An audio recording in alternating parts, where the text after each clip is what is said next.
Welcome to the Deep Dive, where we cut through the noise to get you truly well-informed. Yeah. Today we're diving into something, well, frankly critical. The landscape of gun control and how it's adapting, or maybe struggling to adapt, to new tech. Specifically, we're looking at the rise of so-called ghost guns. You might have heard about these. They're untraceable, privately made firearms. That's right. And right at the center of this whole issue is a really significant Supreme Court case, Bondi v. Vanderstock.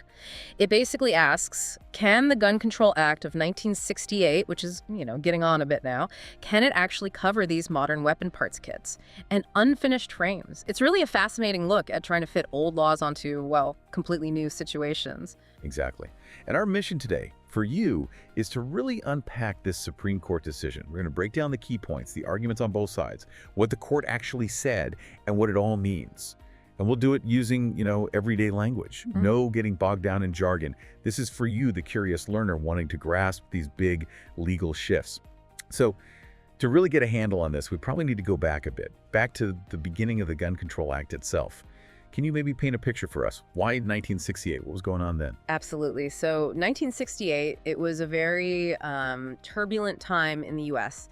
Think about it, right after the assassinations of Senator Robert F. Kennedy and Dr. Martin Luther King Jr., Congress saw a major problem. The existing laws, they just weren't cutting it. It was too easy for criminals, prohibited people to get guns, often untraceable ones, sometimes even just through the mail. It was a huge gap. Okay, so the GCA was really born out of this need to track firearms, to keep them out of the wrong hands.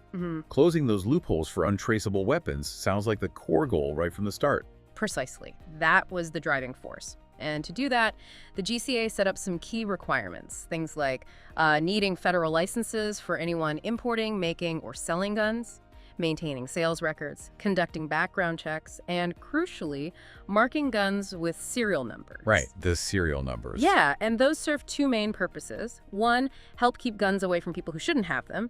Two, help law enforcement trace guns used in crimes. And that tracing part has become, well, incredibly important lately. You mentioned ghost guns. The number traced went from maybe 1,600 in 2017 to over 19,000 in 2021. A massive jump. Wow, and when the GCA says firearm, it's not just talking about a typical rifle or pistol, is it? The definition seems quite broad. It is very broad. The law defines it as basically any weapon that can shoot a projectile using an explosive. Or importantly, anything that's designed to or can readily be converted to do that, even includes starter guns. And it explicitly includes the frame or receiver of such a weapon, plus silencers, mufflers, destructive devices. As I mentioned of novelty umbrella guns in the background materials. Seriously, umbrella guns. How does that fit in? Slight chuckle. Yeah, it sounds like something from a spy movie, doesn't it? But it's in the legislative history. They fall into the GCA because, well, they're designed, or can be easily made, to fire a bullet. It just shows how broadly Congress was thinking not just traditional guns, but anything that could act like one without too much trouble. The law was built to be flexible, or at least intended to be. Okay, so that's the historical context. Yeah. Fast forward to today, and technology has really thrown a wrench into things. Absolutely. The last few years have seen profound changes. You've got things like advanced 3D printing, stronger polymers. It's just become much, much easier for individuals to build functional firearms at home. Often using these kits you can just buy online. And these kits, they're not all the same, right?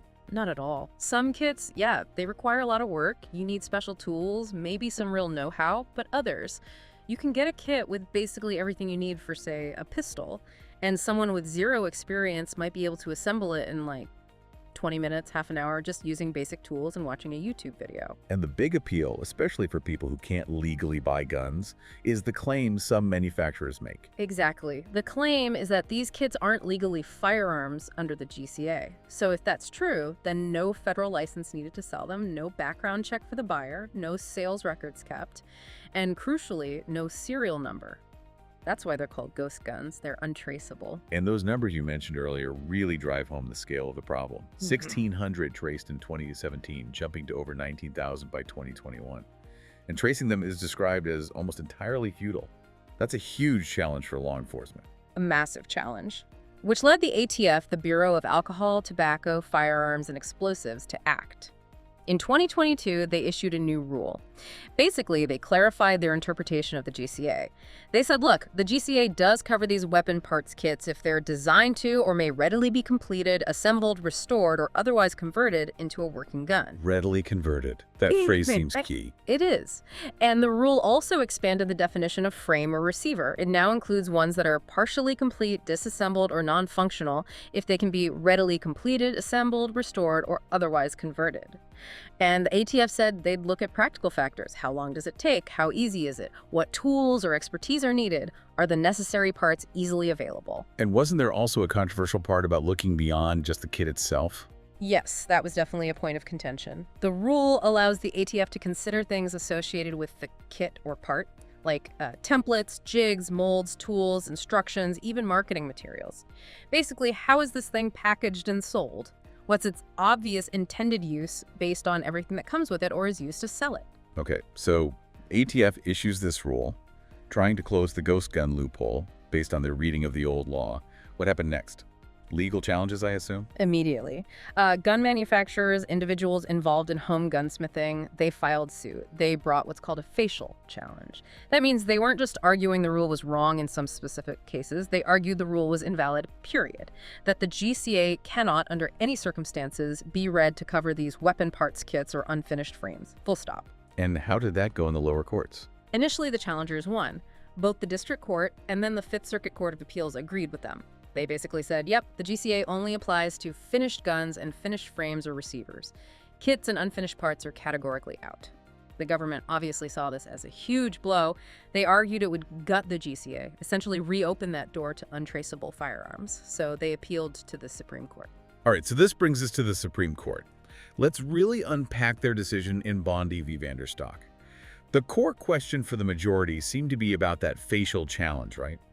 Could the GCA apply to any kit or unfinished part? Because if yes, the rule couldn't be invalid on its face. Exactly. The court really zeroed in on that. Can the statute conceivably cover these items? And for weapon parts kits, they used a specific example that was pretty powerful. The Polymer 80 Buy, Build, Shoot kit. This kit has everything you need to make a working Glock-style handgun. The one you mentioned earlier, assembled in 20 minutes. That's the one. The ATF actually tested it. Someone with no prior experience, common tools, YouTube videos, 21 minutes, and boom, a functional firearm. So the court asked, is that kit a weapon under the GCA? And they said, yes, it can be. They use this idea of artifact nouns. It sounds a bit academic, maybe, but the concept is simple. Okay, break down artifact nouns for us. Right, so words for things humans make, like table, novel, or in this case, weapon, we often use them to describe the thing even when it's not finished, right? You buy an IKEA kit, you call it a table even before you assemble it. An author sends an unfinished manuscript, calls it a novel. The court said the same logic applies here. The kit's intended function is obvious. It's meant to become a weapon. Plus, remember, the GCA includes starter guns. Those fire blanks need conversion to fire bullets. The court said, if that's readily convertible, then this Polymer 80 kit, which takes maybe even less effort, certainly seems to fit the readily converted language too. So the potential for quick assembly was key. Very key. The court wasn't saying every single collection of parts is a firearm. They acknowledged the heat problem, where you draw the line. But they said clearly some kits, like that Polymer 80 one, can fall under the GCA's definition. And if some can, the facial challenge fails for kits. Okay, that makes sense for the kits. Yeah. What about the unfinished frames or receivers themselves? Similar logic. Very similar logic. Again, they looked at a Polymer 80 example. A partially complete Glock-style frame, the only real difference from a finished one. Some little plastic tabs you snip off, a few holes you drill. Takes minutes, apparently, with basic tools. So applying that artifact noun thinking again, it looks like a frame. It's clearly meant to be a frame. So it's reasonable to call it a frame under the law, even if it needs minor work. What else would you call it? And here's another interesting point the court found in the GCA itself. The part about serial numbers. Section 923I requires serial numbers on frames or receivers, but it applies even when those items are incomplete. It even applies to firearm mufflers and silencers, where the law basically says the outer tube is the frame or receiver for serialization purposes. So the GCA itself shows that a frame or receiver isn't limited to perfectly finished items. Ah, so the law itself contained clues. Exactly. And the ATF has for a long time actually interpreted the GCA to cover some unfinished frames, a practice the challengers themselves said they had no quarrel with historically.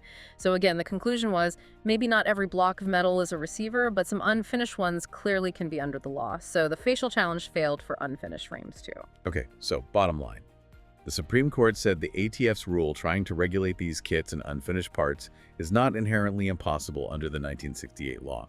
The GCA can be read to cover at least some of these items. That's the core takeaway from the majority opinion. The rule isn't facially invalid. The ATF does have the authority, based on the GCA, to regulate some of these products. Now, you mentioned it wasn't unanimous. There were other opinions, concurrences, dissents. What were some of those other perspectives? Right, it's good to touch on those. Several justices wrote separately. You had concurrences justices who mostly agreed with the outcome, but maybe for slightly different reasons or wanted to emphasize certain points. For instance, some noted that licensed manufacturers are already used to dealing with ATF regulations and can always ask the agency for guidance if a product is borderline.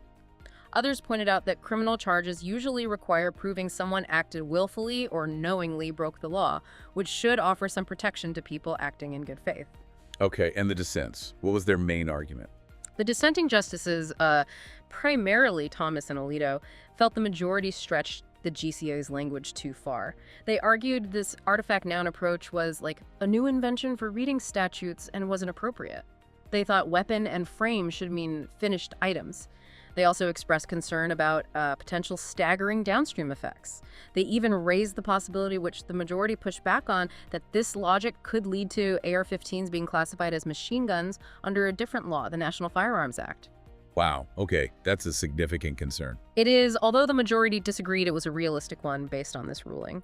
The dissenters also didn't like the ATF considering things like jigs, tools, and marketing, and they argued that if the law is ambiguous, there's a principle called the rule of lenity in criminal law, which means doubt should be resolved in favor of the defendant, not the government. So these different views really just underscore how tricky this is, right? Trying to apply a law from the 60s to technology like 3D printing and these sophisticated kits.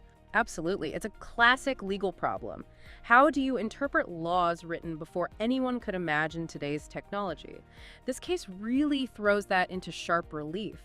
It's about balancing Congress's original intent, which seemed to be about preventing untraceable guns, with the realities of today. So, connecting this back to you, our listener, this deep dive, it's not just about a specific gun law. It's really a window into how our whole legal system has to wrestle with innovation. It shows how courts try to adapt old rules to new tools, balancing what the law originally meant with what's happening on the ground now. Exactly. And maybe a final thought to leave you with. This case was about, can the law apply? The court said yes, it can, at least sometimes. But it really tees up a bigger question, doesn't it? When technology creates products that blur the lines between a part and a finished item, for example, what's the responsibility here? Where does the responsibility lie for manufacturers, for consumers, especially when public safety is involved? That's something beyond the court case, really. A really interesting point, something for you to mull over as you navigate your own world, which is constantly changing with new tech and new rules. Thanks so much for joining us for this deep dive.